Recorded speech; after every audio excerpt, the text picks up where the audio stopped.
Olá, boa noite, meu irmão, minha irmã, meu amigo, minha amiga. Estamos iniciando agora mais um culto de louvor e adoração a esse Deus maravilhoso que nós servimos.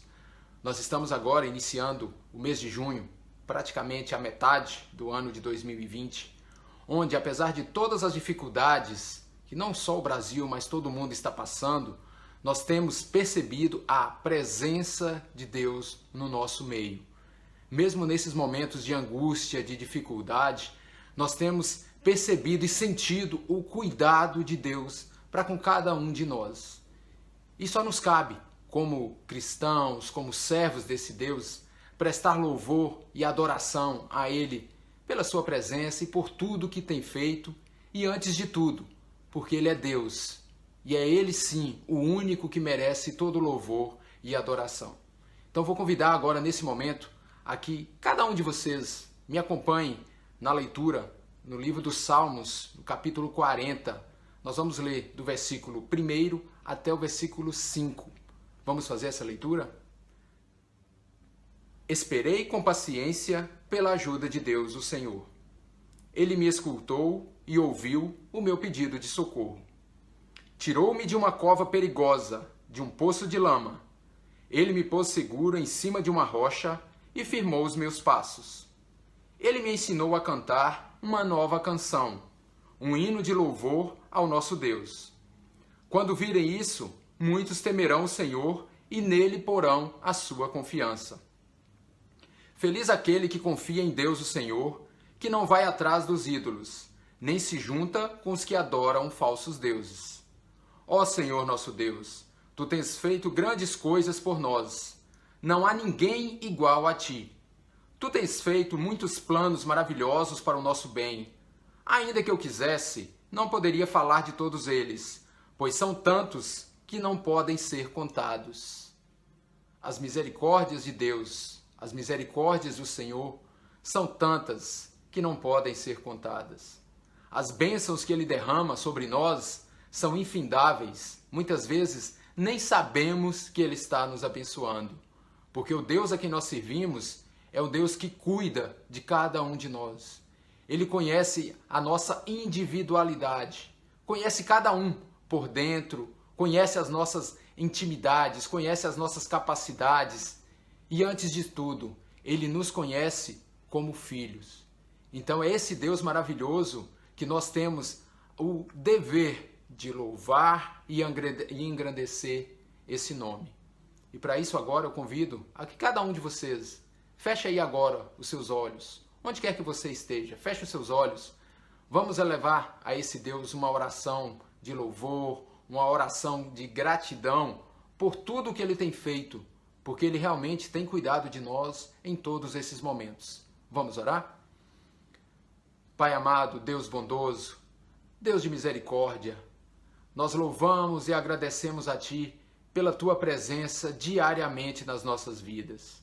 Nós sentimos o Teu cuidado, nós sentimos o Teu zelo, nós sentimos que o Senhor está sempre ao nosso lado, nos momentos de dificuldade, nos dando forças para prosseguir, nos momentos de alegria, o Senhor está ali conosco também, porque o Senhor é um Deus de presença, o Senhor é um Deus de proximidade, que faz questão de estar com o seu povo, com o povo escolhido. Pai amado, nós louvamos, agradecemos o Teu nome porque o Senhor é esse Deus maravilhoso. De nós mesmos não somos capazes de nada, Senhor. Mas Tu, mesmo com a nossa limitação, o Senhor se aproximou, mandou o Seu Filho Jesus para morrer ali na cruz para a remissão dos nossos pecados, para que nós tivéssemos essa oportunidade de sermos chamados de Teus filhos.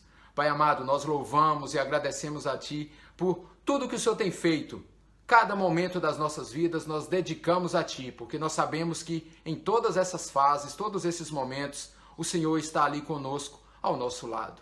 Pai amado, nós louvamos e agradecemos ao Teu nome, no nome santo de Jesus. Amém, Senhor.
6, 20 a 26.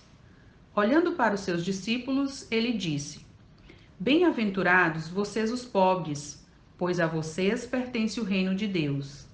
Bem-aventurados vocês que agora têm fome, pois serão satisfeitos. Bem-aventurados vocês que agora choram, pois haverão de rir. Bem-aventurados serão vocês quando os odiarem, expulsarem e insultarem, e eliminarem o nome de vocês como sendo mau por causa do Filho do Homem. Regozijem-se nesse dia e saltem de alegria, porque grande é a sua recompensa no céu. Pois assim os antepassados deles trataram os profetas. Mas ai de vocês os ricos, pois já receberam sua consolação. Ai de vocês que agora têm fartura, porque passarão fome. Ai de vocês que agora riem, pois haverão de se lamentar e chorar. Ai de vocês quando todos falarem bem de vocês, pois assim os antepassados deles trataram os falsos profetas. Essa é a palavra de Deus.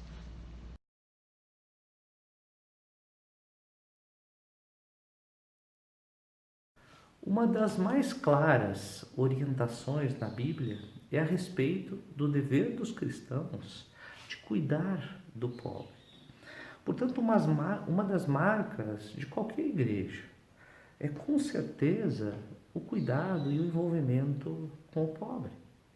John Edwards é considerado um dos maiores pregadores do século XVIII e ele escreveu um tratado sobre o cristianismo onde ele diz o seguinte, e é muito interessante, literalmente: não existe qualquer mandamento na Bíblia estabelecido em termos mais contundentes e de maneira mais peremptória e urgente do que o mandamento de dar aos pobres.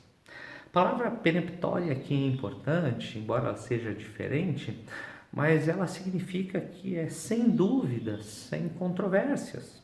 Então, o que ele diz aqui é que não existe nada mais claro, nada mais forte na Bíblia do que o nosso dever em cuidar do pobre.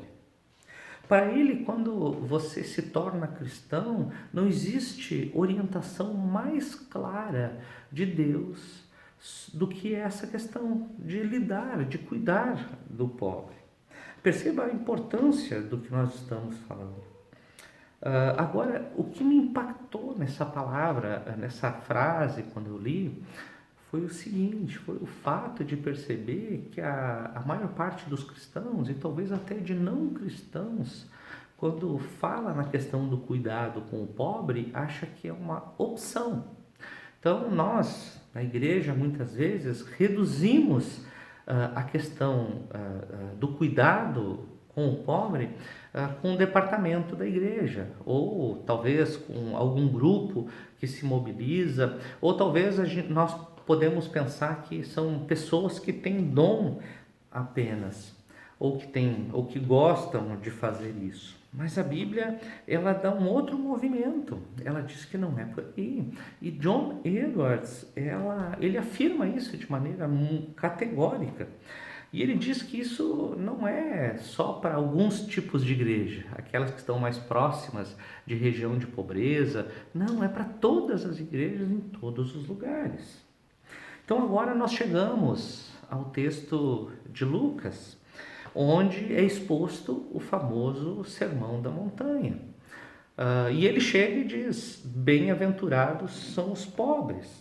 Esse texto ele é conhecido principalmente por causa do Evangelho de Mateus. No Evangelho de Mateus é dito que bem-aventurados são os pobres de espírito. Então, o que acontece? Pobre de espírito é uma metáfora, e daí nos escapa o raciocínio de Lucas e aquilo que ele está trazendo para nós. Perceba o seguinte, o relato de Lucas é até assustador, porque ele diz: abençoados são os pobres no versículo 20, e diz no versículo 24, ai dos ricos. Então o contraste aí é evidente, e nós não temos como espiritualizar essa questão. Não tem jeito de alegorizar, não tem jeito de olhar para isso e dizer que é simplesmente uma metáfora. Então, a partir do texto de Lucas, eu gostaria de fazer duas considerações a respeito do cuidado com o pobre. Primeiro, o Evangelho, quando nós o recebemos, ele, com certeza, ele nos orienta a conhecer o pobre, a olhar e perceber quem é ele, quem é o pobre. Então, a primeira coisa, o Evangelho nos orienta a conhecer o pobre. E a segunda consideração é que o Evangelho nos torna o pobre. Ele faz com que nós nos identifiquemos com o pobre. Então, conhecer o pobre e se tornar o pobre são duas perspectivas que têm que estar juntas quando nós exercitamos esse indiscutível chamado de cuidar do pobre. Ok?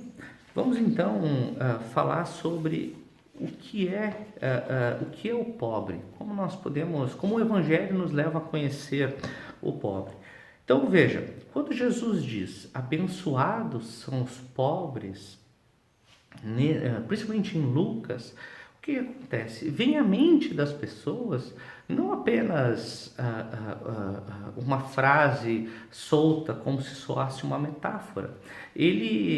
Aqui ele está reduzindo com certeza, mais de 200 orientações muito diretas em muitos lugares no Antigo Testamento, onde o pobre é discutido. Gente, são mais de 200 lugares.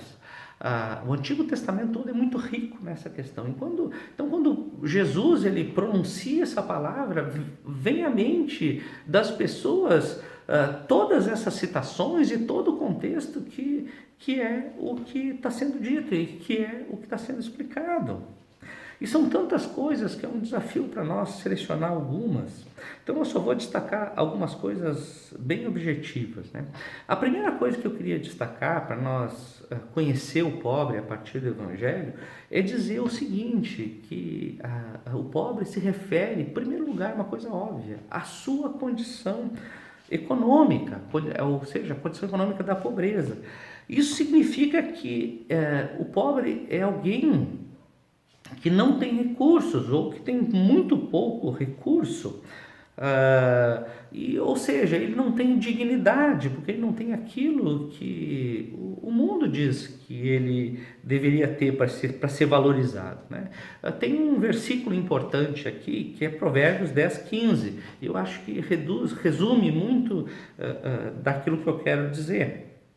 Diz assim, os bens do rico são a sua fortaleza, mas o que leva os pobres à ruína é a sua pobreza. Perceba que a riqueza aqui é uma cidade fortificada, mas ser pobre é estar em uma cidade sem muralhas, sem proteção, sem perspectiva de superação. Vem o inimigo e você é dizimado. É o que acontece assim de maneira prática quando você de repente passa por algumas regiões e vê crianças na rua, crianças marginalizadas, crianças que você sabe que não têm futuro. Então você olha para elas e sabe e percebe que quando elas chegarem na sua maturidade, elas vão reproduzir um sistema que está aí. Quem já trabalhou com projetos sociais sabe que a grande ideia da maioria dessas crianças, o grande projeto de futuro, ou é ser jogador de futebol ou ser líder de gangue. São situações que, na verdade, não tiram ela daquela situação. Mas é isso que acontece. Talvez algumas delas vão superar, talvez algumas pessoas super ambiciosas se destaquem, se despertem daí, talvez pessoas que de uma maneira inacreditável tenham uma sorte e saiam dessa situação. Mas, gente, é exceção, isso é exceção. A ruína é o que fala ali o provérbio. A ruína de ser pobre é a sua própria pobreza. Qual é a situação aqui, gente? O Antigo Testamento diz que nós somos desafiados a responder a essa situação de necessidade, a essa situação onde as pessoas não têm recursos e não têm condições de superar essa situação. A Bíblia fala em relação à misericórdia. A palavra misericórdia é expressa várias vezes no Antigo Testamento. Então, principalmente em Isaías, é dito que Israel seria luz das nações. Significa o quê? De maneira prática. Por que Israel seria luz das nações? Luz das nações significa que iria apontar para Deus. Todas as nações olhariam para Israel e veriam Deus, e veriam a manifestação de Deus. Como isso aconteceria? Porque na sua comunidade, Israel cuidaria da viúva, do pobre, do órfão. Percebam que luz das nações é um significado de misericórdia, acima de tudo misericórdia. E a legislação de Israel nesse ponto era fascinante, porque naquela época ninguém era permitido colher as margens da sua produção agrícola, era para deixar para os pobres. Todo terceiro ano, um dízimo adicional era dado aos pobres, e a cada 7 anos a colheita de uvas e pomares era destinada também aos pobres. Ou seja, eles eram considerados e eram cuidados. É a palavra de misericórdia. É quando você sabe que existe uma situação e compartilha para que aquela situação seja minimizada ou sanada. Então, a primeira questão que devemos ter em mente quando a gente fala sobre o pobre é que é alguém que não tem condições, que está submetido a uma condição econômica de pobreza. Agora, a segunda é que, além da questão econômica, a segunda é uma questão social, ou seja, aquilo que ele tem, até isso é tirado dele. Nesse sentido, eu quero resgatar a palavra pobre no sentido hebraico. Essa palavra ela tem 2 significados. Então, o primeiro é traduzido por necessitado, como nós vimos a primeira situação, questão econômica. Então, pobre significa necessitado, mas a segunda, que aparece muitas vezes na Bíblia, é oprimido. Então, quando nós entendemos o pobre, nós entendemos essas duas ligações, com o necessitado e com o oprimido. Isso quer dizer o quê, gente? Quer dizer que ele é submetido a uma situação de exploração. Provérbios 13, 23, eu acho que resume bem isso. É dito o seguinte, que o campo do homem pobre pode produzir abundante alimento, mas a injustiça varre ela para longe. Ou seja, o mundo toma dele e não dá nada em troca. Isso é exploração. É quando aquilo que você tem é tomado e nada é dado no lugar disso. Eu quero ilustrar isso com uma história de um pastor chamado Robert Litchcomb. Ele escreveu um livro sobre o evangelho na cidade, ou como alcançar, ou como entender a cidade a partir do evangelho. É um livro antigo que a gente lia no seminário, e ele traz uma história muito intrigante ali naquele livro. Ele conta a história de uma menina chamada Eva. Ele era pastor de uma comunidade, né, num bairro pobre, onde a base dele eram negros. E Eva era uma menina negra que morava lá, e ela era muito linda, ela tinha uma beleza estonteante, segundo ele fala. E ele evangelizou essa moça, e ela foi para a igreja e começou a participar e descobrir a sua vida a partir do evangelho. Acontece que chegou um tempo, um pouco antes dele de sair de férias, ela chega para ele e diz: olha, Bob, tem uma gangue que está me chamando para fazer parte de uma rede de prostituição para homens brancos em outras regiões aqui da cidade. Logicamente, o pastor, ele disse: não faz isso. Ele cita uma frase assim: resistir ao diabo e ele fugirá de vós. E ela né, ouviu aquilo e ele continuou orientando: olha, se você tiver algum problema, peça ajuda, chama a polícia e tudo vai ser resolvido. Resiste a Deus, você é uma mulher de Deus agora, você é uma menina de Deus. E ele sai de férias. Quando ele volta, ele busca a Eva e ela não está mais na igreja. E depois de um tempo, ele descobre que ela realmente tinha aderido à rede de prostituição.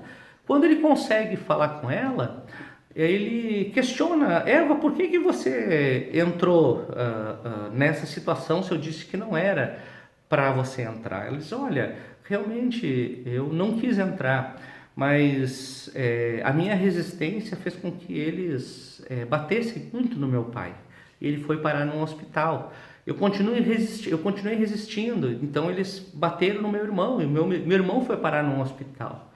Então, eu continuei resistindo, e daí eles me disseram o seguinte, que se eu não entrasse na rede de prostituição, a gangue inteira ia na minha casa e ia violentar minha mãe.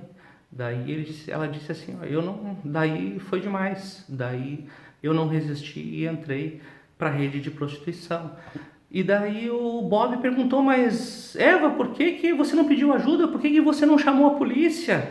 Eva olhou para ele e disse assim: mas Bob, de quem você acha que eu estou falando? De quem que você acha que é essa gangue? Você percebe que a situação ela é muito mais complexa? Existe um sistema de dominação que impede que as coisas aconteçam. Isso que é a questão do oprimido. O que eu estou querendo dizer aqui é que a questão não é apenas o pecado individual, não é apenas que a pessoa não quer sair. Existe uma situação onde o mundo está quebrado. Nós temos trabalhado a série passada sobre o que está errado no mundo e percebemos que o pecado ele faz parte da condição humana. O mundo ele está estruturado de uma maneira onde o pobre, em todas as circunstâncias, ele está dentro de uma rede, dentro de um sistema que é extremamente maléfico. E isso que o Evangelho nos convida a perceber, que nós temos que responder a essa situação. Então, a Bíblia nos convida a responder ao pobre em relação à sua condição econômica com misericórdia, mas também nos convida a responder à sua questão social. Como? Com justiça. É por isso que em Deuteronômio 10 nós vemos o seguinte: Deus diz: Deus é o Deus dos deuses e o Senhor dos senhores, o grande Deus poderoso e incrível, que julga sem parcialidade e não aceita subornos. Ele defende a causa do órfão e da viúva e ama o estrangeiro, dando a ele alimento e roupas. Perceba, gente, que esse é o caminho que a Bíblia nos orienta. E nesse momento é que nós percebemos o Evangelho. Como que isso realmente ia se solucionar dentro da perspectiva do Antigo Testamento? É na vinda do Messias. O Messias é aquele que traria justiça para tudo e para todos. Ele diz que quando o Messias, Isaías fala, quando o Messias vier, ele vai obter justiça para o pobre. Quando o Messias vier, trará justiça e misericórdia.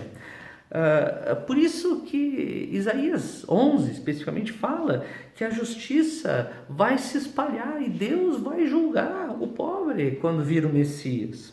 Mesma coisa em Salmo 72, que diz que quando o rei chegar, a justiça para o pobre seria estabelecida. Perceba que Jesus Cristo, no seu primeiro dia de ministério lá, aqui em Lucas 4, ele vai a uma sinagoga e abre o rolo de Isaías, Isaías 60, que é uma das grandes profecias sobre o Messias, e ele diz que o Espírito do Senhor está sobre mim e me ungiu para trazer boas novas para o pobre. Então ele diz assim, hoje se cumpriu essa profecia. Ele está dizendo assim, eu vim aqui para fazer isso. Então, quando Lucas ele coloca essa frase de Jesus, imediatamente vem à mente de todas as pessoas toda a realidade do Antigo Testamento e a certeza de que quando o Messias viesse, a justiça seria feita, a misericórdia seria expressa de maneira clara e evidente. Como que o Messias vai fazer isso, gente? Através dos cristãos, através das pessoas, através daqueles que creiam naquilo que Jesus, o Messias, veio fazer. Então não tem como alegorizar a questão do pobre. Nós temos que abrir nossa mente e nosso coração para caminhar nessa direção. A segunda questão e o segundo ponto, então, o primeiro eu falei que o Evangelho, ele nos convida e nos orienta a conhecer o pobre, a saber quem ele é. E nós dizemos basicamente que o pobre é o necessitado e o oprimido, e que o Messias, ele veio e ele vem para trazer misericórdia e justiça para ele. Mas também a segunda coisa que eu quero dizer é que o Evangelho, ele não apenas mostra que nós devemos ajudar ou cuidar do pobre, mas que o Evangelho, ele nos torna o pobre.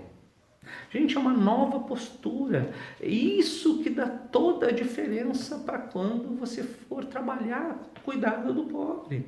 Agora, o que isso quer dizer? Se você olhar cuidadosamente o versículo 20, o que está ali? Diz ali que Jesus está olhando para os discípulos e diz, abençoados são vocês. E talvez você vai ler também e vai me questionar, vai dizer assim, ok, vocês, os pobres, mas nem todos ali eram pobres. Exato, de fato, Mateus estava ali no meio. E ele não podia se dizer que ele era pobre em termos econômicos. Ele era, na verdade, uma pessoa rica. Tinha Pedro, André, Tiago, eram pescadores. Necessariamente, eles não eram pobres. Eles tinham, provavelmente, a sua renda. Aí que está o outro lado. A questão da situação do pobre é óbvia, mas existe um chamado mais profundo que perpassa pelo cuidado do pobre, que é o ser pobre em espírito. Quando João Batista perguntou para Jesus, é você aquele que deveria vir? Mandou mensageiros para perguntar isso. Ele diz assim, olha, eu preguei boas novas aos pobres. Gente, isso não significa, portanto, que Jesus ia pregar só para os pobres, que não ia pregar para aquele que tem classe média ou nem para os ricos. Jesus não salva, gente, só as pessoas pobres. A pobreza não salva. A pobreza, ela apenas mostra uma condição do pecado que existe na humanidade. Então, obviamente, Jesus salva pessoas ricas e pessoas pobres, pessoas de classe média, inclusive. Mas quando ele diz que ele prega para vocês, os pobres, ele está nos convidando para sermos pobres em espírito. Aí nós nos aproximamos também do relato de Mateus. Um não contradiz o outro, ok? Então, você pode ser cristão, ou para ser cristão, realmente você tem que fazer muito mais do que ajudar o pobre. Você tem todo um projeto de vida a encaminhar. Mas, gente, o que a Bíblia está dizendo é que não pode ser menos do que isso. E quando você entende isso, o teu coração começa a se identificar com a realidade do pobre e você começa a fazer um movimento de ser um também. O que eu quero dizer com isso, gente? A religião, ela apela para performance. A religião, ela apela para as pessoas dizerem, olha, se você trabalhar duro, se eu trabalhar duro, eu dou conta, eu sou aceito, eu sou uma pessoa boa, eu faço as coisas por merecer. Mas o Evangelho, ele vem apenas para as pessoas que são pobres em espírito. Aquelas que dizem assim que, olha, eu não tenho valores, eu sou necessitado, eu sou oprimido pelo pecado, pelo mal, por qualquer situação que venha diante de mim, e eu dependo da salvação em Jesus Cristo. É isso que o Evangelho nos traz, esse é o convite. É por isso que o Evangelho ele rompe com a religião. O Evangelho, ele comunica a pura graça em Jesus Cristo. Então, se você tem um espírito classe média, você não vai poder ser salvo, meu amigo. Você não vai conseguir absorver a realidade do reino de Deus. Por quê, gente? Porque você vai se alegrar na religião, e a religião não é o Evangelho. Tenho dito aqui muitas vezes que o Evangelho é uma terceira via. Então, a religião, ela diz assim, olha, eu para ser aceito, eu preciso obedecer. Então, eu obedeço para ser aceito. Por um outro lado, tem a não religião, onde você não obedece porque você faz as coisas do teu jeito. Então, por um lado, tu tem a religião, e por um lado tu tem a não religião. O Evangelho é a terceira via. O Evangelho diz assim, olha, eu sei que eu sou aceito por Deus, eu aceito aquilo que Deus fez por mim, então eu obedeço. Eu obedeço como consequência do fato de ser aceito, amado por Deus, e de reconhecer aquilo que Ele fez por mim, um pobre pecador, alguém que necessita de algo mais do que a própria autocondição para ser salvo. O discurso de Jesus aqui, gente, é um duro golpe contra a religião. Por isso que o Evangelho ele tem que ser pregado para cristão e não cristão. Gente, ninguém é bom. É isso que ele está dizendo aqui. E que todos nós devemos nos identificar com essa realidade de necessidade. Se isso não for feito, o meu cuidado com o pobre vai ser um cuidado a partir da arrogância. Na verdade, você não vai ajudar o pobre, você vai ajudar a si mesmo, porque você quer estar em evidência. Essa é a primeira situação da religião. Quando você ajuda numa perspectiva religiosa, você apenas ajuda para você ganhar algum benefício com isso, seja o aplauso, seja o reconhecimento, seja a tua próprio sentido de poder. Essa outra questão que acontece, gente, é que isso dura pouco tempo. Logo você para de fazer, porque aquilo já conseguiu a recompensa que você quis, você já conseguiu ter o aplauso, pronto. Isso se perde. Se isso não é fruto de uma natureza transformada, se isso não é fruto de uma identificação com aquilo que Jesus fez para você, isso se perde, isso se esvanece. Gente, Jesus, ele é o nosso modelo e ele é o nosso Salvador.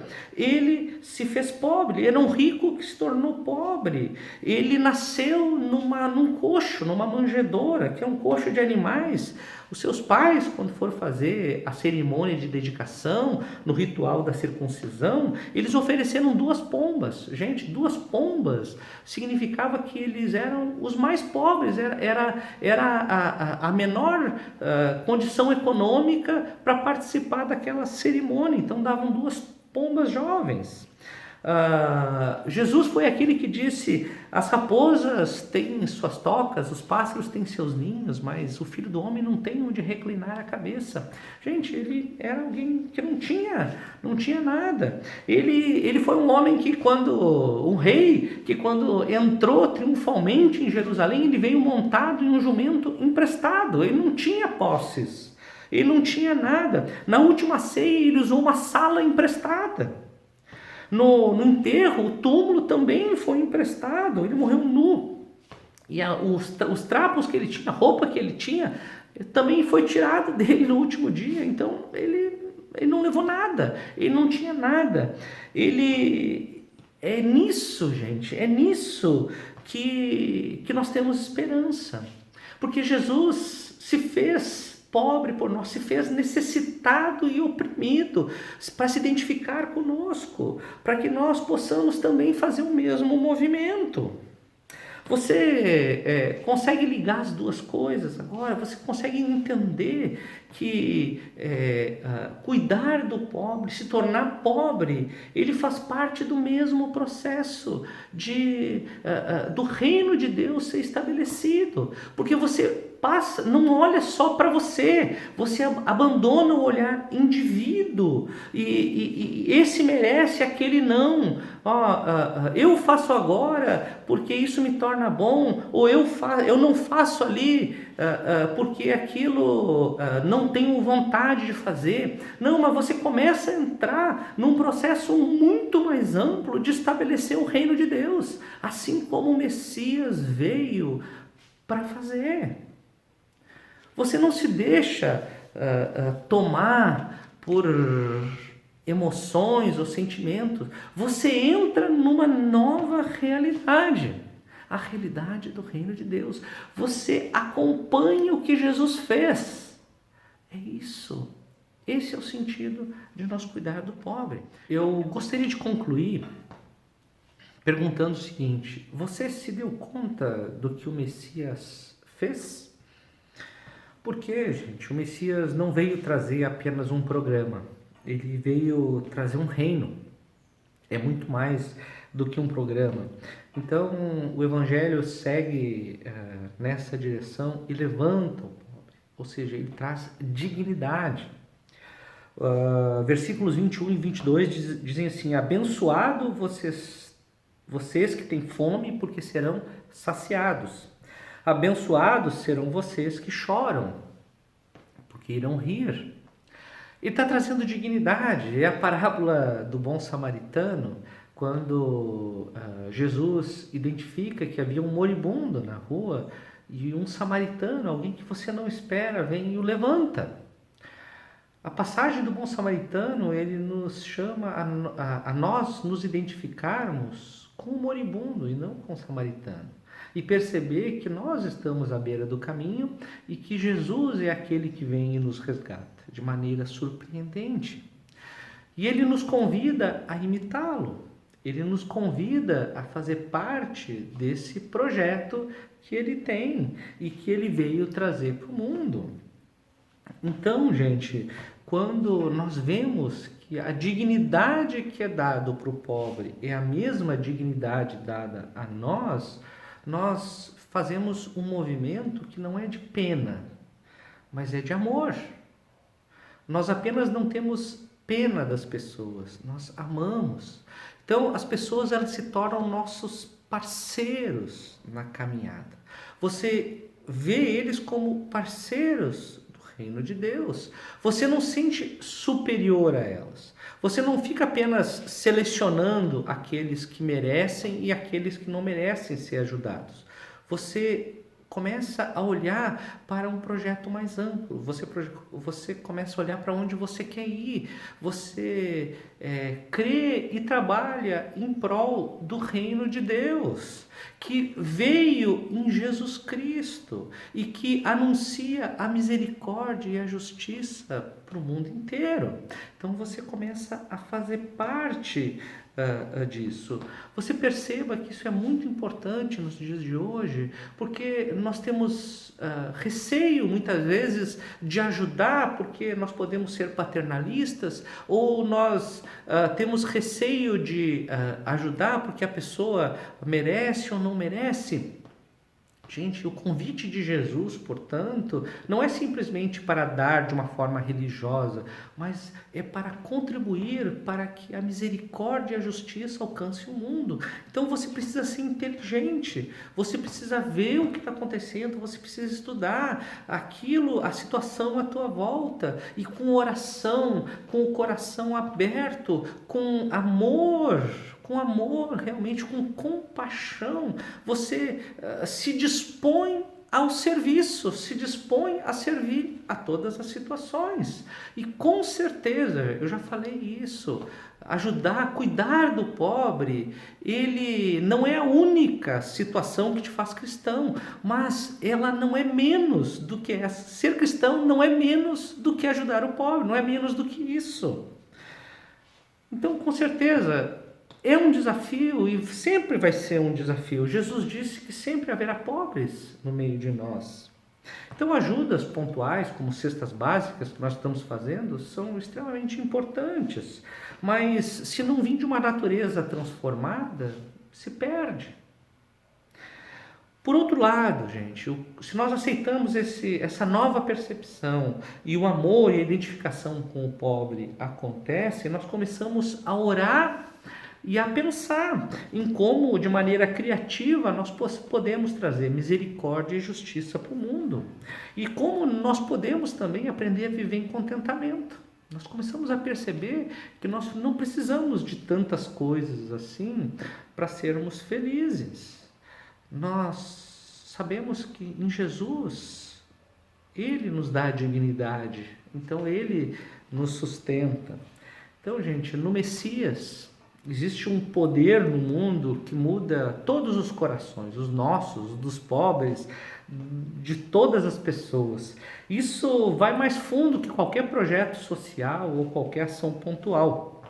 Sim, gente, eu encerro dizendo isso. Existem boas novas para os pobres, mas apenas para o pobre que encontra Jesus. E quando eu e você cuidamos do pobre, nós provamos que realmente nós temos encontrado a Cristo.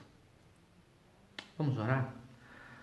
Pai de amor, Pai querido, eu peço em nome de Jesus que Tu nos ajude a conhecer o pobre, que nos ajude a conhecer o oprimido e o necessitado, que nós possamos caminhar na Tua direção, para que a justiça e a misericórdia seja feita.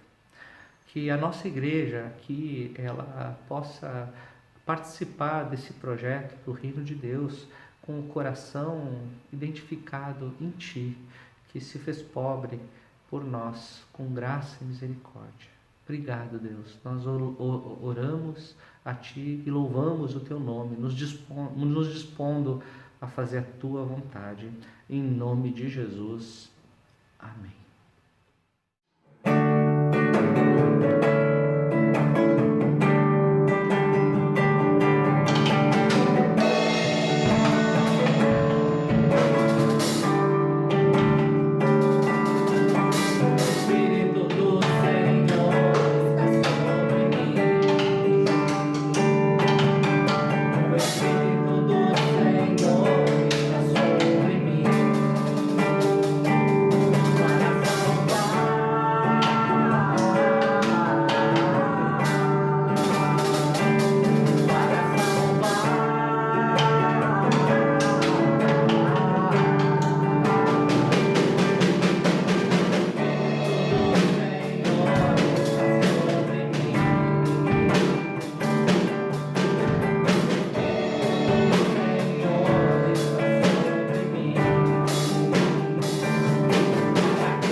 gente.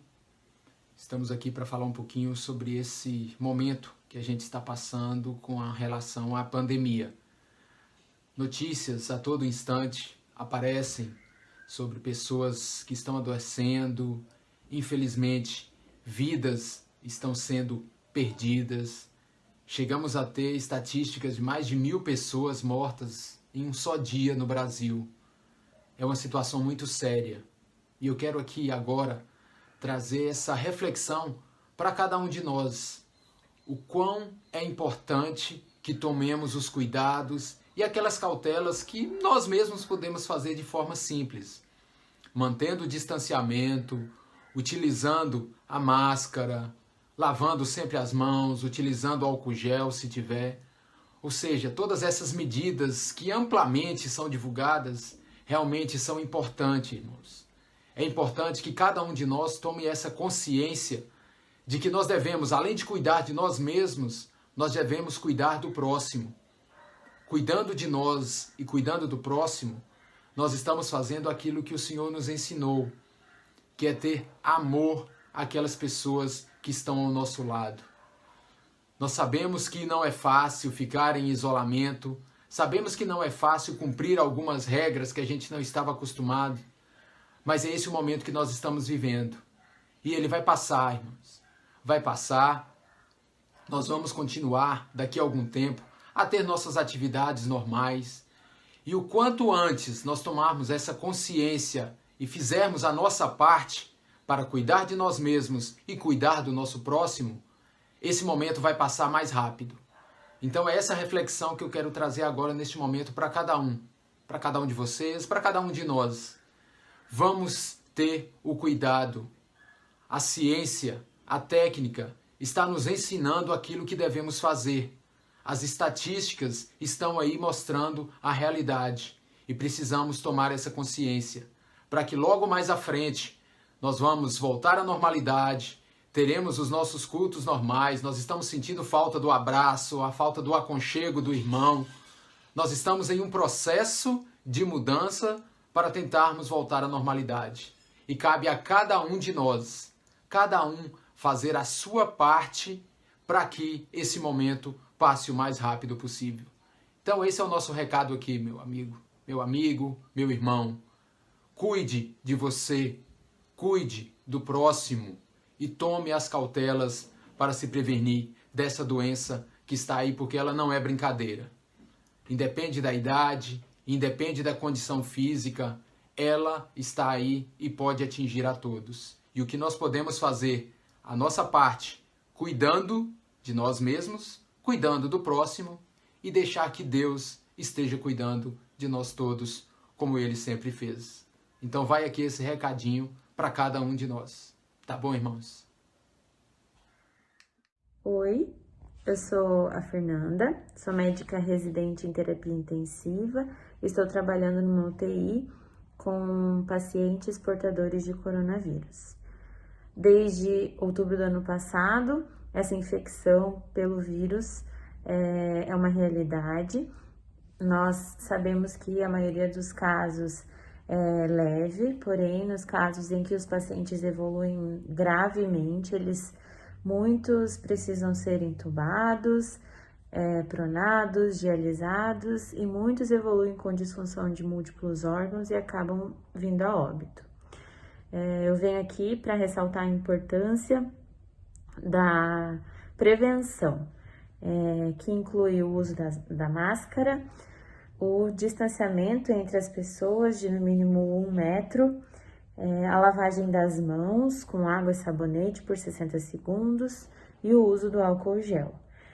Realmente é uma doença muito grave e fatal e a gente pode evitar dessas formas que eu falei, evitando aglomerações e fazendo a higiene das mãos com bastante cuidado.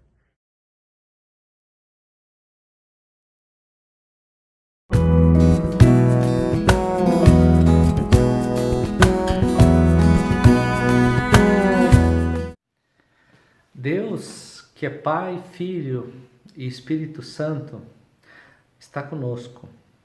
A igreja não para, ela continua em movimento. Estamos isolados socialmente, mas com certeza unidos em um só coração. Vamos invocar a bênção de Deus? Que o Senhor te abençoe e te guarde, que o Senhor faça resplandecer o seu rosto sobre ti, tenha misericórdia de ti e te dê a paz. Que a graça do nosso Senhor e Salvador Jesus Cristo, que o amor infinito de Deus, o Pai, e as consolações do Espírito Santo estejam sobre a tua vida e sobre ela permaneça hoje e sempre. Amém.